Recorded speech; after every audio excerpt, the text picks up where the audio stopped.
सरकारी आदेश होने पर 500 आदमियों को गोली मार दे तो उसको बिल्ला मिलेगा, यहाँ उसके चढ़ेगा रंग बिरंगी, नहीं वो फुल रहा, बोले अब क्या कहते हैं उसको, मेडल अपने तो और ऐसे को मार, ऐसे गोली मार दो तो फंस जाओगे, जेल में सजा होगी, नहीं होगी।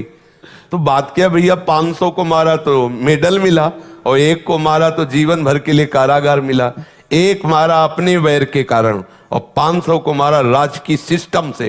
तो जब राजकीय सिस्टम से युक्त हो गया तो 5000 को भी भूंज दे तो उसको इनाम ही मिलेगा, समझ रहे हो ना। अगर सिस्टम से जुड़ जाओ, अपने अहम को अनंत ब्रह्मांडों की सरकार को समर्पित कर दो तो तुम्हारे द्वारा पूरे विश्व का संहार हो जाने पर भी तुमको कोई पाप नहीं लगेगा। मार अर्जुन, इनको मार, भीष्म को मार, द्रोण को मार, मार इन सबको मार। अरे बोले महाराज पाप लगेगा, बोले देख तू तो निमित्त बनेगा, मैंने पहले ही चबा डाला है। महाकाल रूप से दिखाया, भीष्म जैसे इलायची ला फंसे हो लौंग इलायची, ऐसे ठाकुर के जबड़ों में फंसे हुए भीष्म द्रोणों सब बड़े बड़े महान, समझ गए ना।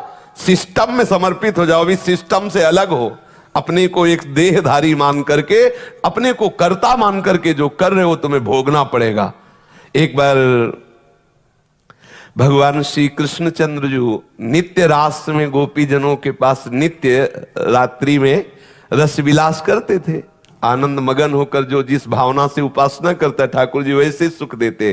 ये गोपीजन कांत भाव से, प्रीतम भाव से, पति भाव से आराधना करती, तो प्रभु वैसे ही हास्य विनोद रस क्रीड़ा करते। तो एक दिन सब गोपियां बैठी हुई थी और बहुत समय व्यतीत हो गया, प्रभु नहीं आए।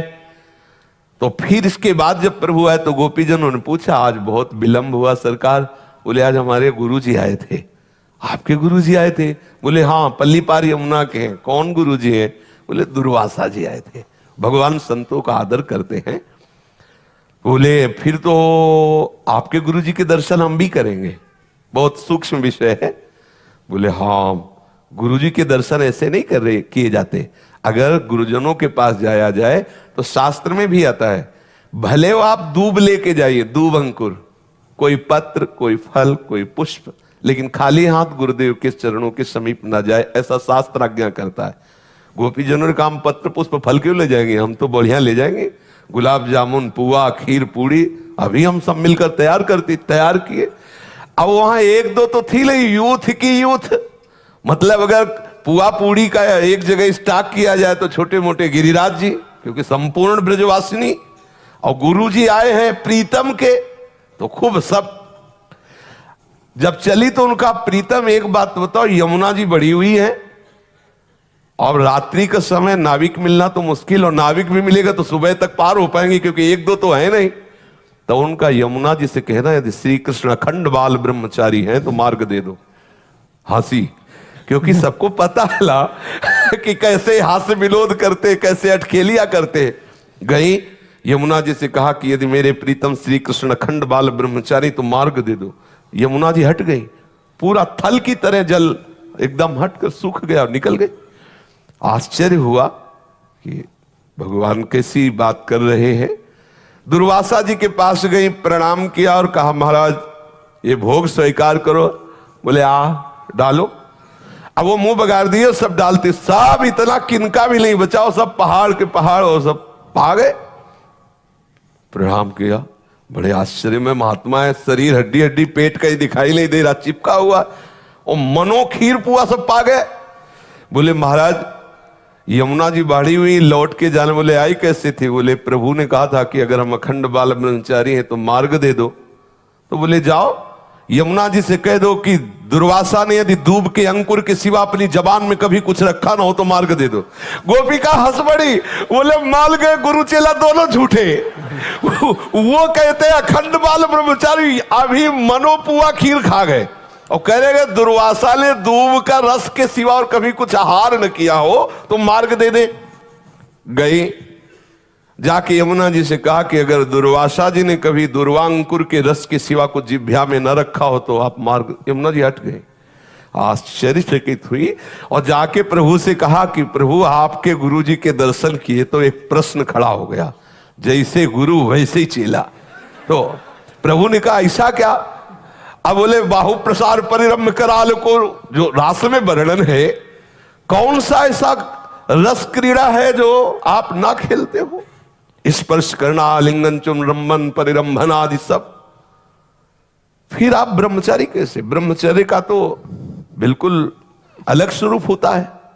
और हमारे सामने पुआ पकौड़ा, खीर और सब रसमलाई सब पा गए और कहते दुर्वांकुर किसी व जिह्वा में कुछ न रखा हो। तब इसी बात को प्रभु ने बताया कि जो अहम शून्य महात्मा है, जिनका अहम पूर्ण रूप से लय हो चुका है परम तत्व में, उन्होंने नहीं पाया। तुम्हारी इच्छा थी, तुमने उनको ऐसे डाल, तो पूरे सृष्टि के मुख में जैसे जा रहा है ऐसे उनके मुख में जा रहा है। वो अहम भोक्ता बन के नहीं पा रहे, इसलिए उन्होंने नहीं पाया। आपकी दृष्टि में पवाया गया, आपकी दृष्टि में वो पाए, लेकिन स्वयं ना उनकी इच्छा है ना वो भोक्ता है, इसलिए उन्होंने नहीं। इसलिए उनका वचन सत्य है, स्वयं में कभी आहार रूप से स्वीकार करते हैं तो केवल दूब का अंकुर, और हम स्वप्रतिबिंब विभ्रमा। जैसे छोटा सा बालक अपने प्रतिबिंब के साथ खेले, ऐसे गोपियों के आत्मा रूप में, उनके पतियों के आत्मा रूप में और चराचर जगत के रूप में जो परम तत्व विराजमान है, वही श्री कृष्ण स्वरूप से क्रीड़ा कर रहा है। वो अपने आप से अपने आप में खेल रहे, इसलिए अखंड ब्रह्मचारी है। स्वप्रतिबिंब विभ्रमा, जैसे छोटा सा बालक कांच के मंदिर में अपने ही प्रतिबिंब से खेलता है, ऐसे गोपी नाम च तत्पति नाम सर्वेशाम में उच्च। गोपियों के पति और सब चराचर जगत की जो आत्मा है, वही अपने आप में खेल रहा है, इसलिए अखंड ब्रह्मचारी।